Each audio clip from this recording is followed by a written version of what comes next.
नमस्कार। एस्ट्रोफैक्टर्स प्रोग्राम में आपका स्वागत है। मैं हूं डॉक्टर हरीश।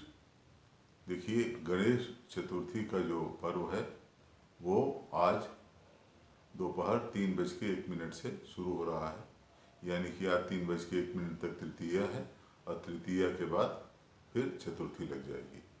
तो गणेश चतुर्थी भाद्रपद के शुक्ल पक्ष की जो चतुर्थी तिथि है वो बहुत ही महत्वपूर्ण होती है। तो सामान्यतः गणेश चतुर्थी में गणेश जी की जो प्रतिमा है उसका पूजन, स्थापन और अन्य जो भी संस्कार हैं वो होते हैं। और अनंत चतुर्दशी के दिन इसका 11वें दिन गणेश चतुर्थी की जो प्रतिमा अगर कहीं रखी जाती है तो उसका विसर्जन होता है। बम्बई में या महाराष्ट्र में ये भी परंपरा है कि 1.5 दिन, 3 दिन, 7 दिन और 11 दिन के भी गणेश जी की प्रतिमा स्थापित की जाती है। अब ये शुरुआत कैसे हुई? देखिए, ये कहा जाता है कि छत्रपति शिवाजी महाराज के समय गणेश चतुर्थी की जो पूजा है इसका आरंभ हुआ। बाद में धीरे धीरे इसका प्रचार प्रसार हुआ, लेकिन ब्रिटिश काल में दूसरे समुदायों को तो अवकाश दे दिया जाता था और दूसरे समुदायों के जो पर्व होते थे उसमें किसी प्रकार का प्रतिबंध नहीं लगाया जाता था। लेकिन पुणे में जब गणेश चतुर्थी के आयोजनों में लोग एकत्रित होने लगे तो ब्रिटिश साम्राज्य ने इस पर प्रतिबंध लगाया। तो इसका बहुत अधिक विरोध हुआ और इसका सबसे मुखर विरोध लोकमान्य गंगाधर तिलक जी ने किया। और तिलक जी ने समाज की एकजुटता, समाज की समरसता और सांस्कृतिक त्योहारों में धर्म की भूमिका, इसको लेकर के बृहद पैमाने पर गणेश चतुर्थी का आयोजन करना आरंभ किया।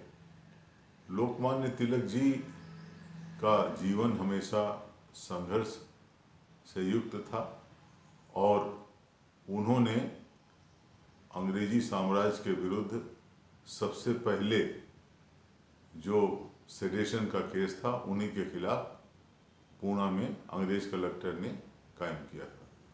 और बताते हैं कि जब लोकमान्य तिलक जी का निधन मुंबई में हुआ तो उस समय इतने ज़्यादा संचार के माध्यम नहीं थे। उस समय किसी भी प्रकार से लोगों का जो आपस में संवाद था वो मनुष्य से मनुष्य के संवाद के ऊपर निर्भर था। तब भी 10,000 की भीड़ उनकी अंत्येष्टि में इकट्ठा हुई थी, जो कि उस समय बहुत अधिक प्रासंगिक थी। तो अब इस बार देखिए, जो गणेश जी का चतुर्थी का आरंभ हो रहा है तो नक्षत्र इसमें चित्रा नक्षत्र है। तो चित्रा नक्षत्र एक अच्छा नक्षत्र माना जाता है, इसको आप फ्रेंडली नक्षत्र कह सकते हैं।